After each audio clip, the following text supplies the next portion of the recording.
প্রিয় মানুষটার চোখে নিজেকে স্পেশাল দেখতে পারাটাও একটা ভাগ্যর ব্যাপার। আসলে আমার প্রতিটা জিনিসই সে খুব সুন্দর করে মনে রাখে। কি করলে আমি খুশি হব, কোনটা আমার পছন্দ হবে, কোনটা আমার পছন্দ হবে না, সে সবকিছুই বুঝে। জীবনে বোঝার মতো একটা মানুষ থাকলে আর কোনো কিছুরই প্রয়োজন হয় না। দিন শেষে যে আমাকে বুঝবে সেই তো সবচাইতে বড় সুখী। আলহামদুলিল্লাহ, জীবনে এমন একটা মানুষ পেয়েছি।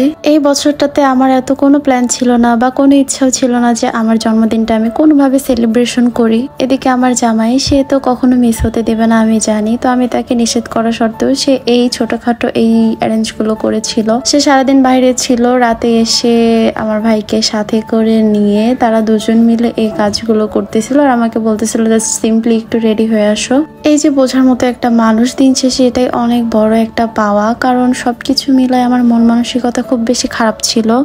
জীবনে কিছু কিছু সময় আসে যে সময়গুলোতে আসলে কোনো কিছু ইচ্ছে করে না, ভালো দিনগুলো সেলিব্রেশন করতে ইচ্ছে করে না, কেমন যেন নিজেকে একা একা মনে হয়। হয়তো আপনাদের সাথে নেক্সটে আমি এই বিষয়টা শেয়ার করব যে কেন আসলে আমার মনটা ভীষণ খারাপ ছিল। এদিকে তারা দুজন মিলে এখানে অনেক কষ্ট করে এই কাজগুলো করতেছিল প্রচুর গরমের মধ্যে। আমার থেকে তারাই অনেক বেশি খুশি ছিল। তো তাদের খুশি দেখে আমিও খুশি। যেহেতু কেক নিয়ে আসছে, তো কেক কাটার জন্য আমি একটু জাস্ট সিম্পলি রেডি হয়ে আসছিলাম।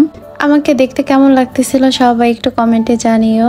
যদিও আমার জন্মদিন চলে গিয়েছে প্রায় 2-3 দিন আগে, তবে আমি লেট আপলোড করতেছি, অনেক বেশি ব্যস্ত ছিলাম। কথা বলতে বলতে দেখো তারা দুজন মিলে খুব সুন্দর করে সাজিয়ে ফেলেছে। মাত্র আধা ঘন্টার মধ্যে তারা দুজনে এই সাজানোটা কমপ্লিট করছে। সত্যি কথা বলতে আমি কিন্তু একদমই জানি না যে আমার জামাই আসার সময় কেক নিয়ে আসছে।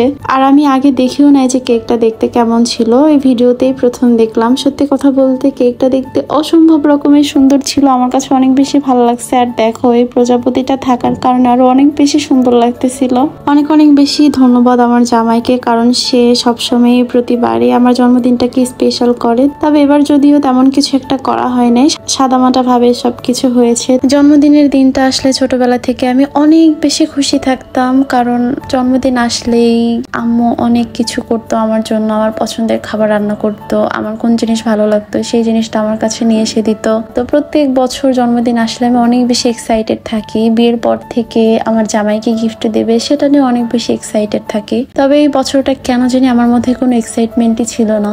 অনেক কথা হলো, এখন চলেন কেকটা কেটে ফেলি। তো এখানে হচ্ছে কেক কাটার আগে আমি দুজনের সাথে ছবি তুলবো। তো প্রথমে এদিকে আমার ভাইকে নিয়ে ছবি তুললাম, তো তারপরে তাকে একটু দিলাম আমাদেরকে একটু কাপল ভিডিও করে ধরার জন্য। সে এমন ভাবে ভিডিও করতেছিল, এটা নিয়ে আমরা একটু মজা করতেছিলাম। তো যাই হোক, এখন হচ্ছে একসাথে বসে কেকটা কেটে নিব। যদিও আশেপাশে কিন্তু পরিবারের সবাই ছিল, ফ্রেমে আপনারা 3 জনকে দেখতে পাচ্ছেন। সবার কাছে একটা রিকোয়েস্ট থাকবে, সবাই আমার জন্য এন্ড আমার পরিবারের সবার জন্য অবশ্যই দোয়া করবেন। এন্ড আপনাদের জন্য অনেক অনেক বেশি দোয়া আর ভালোবাসা রইল।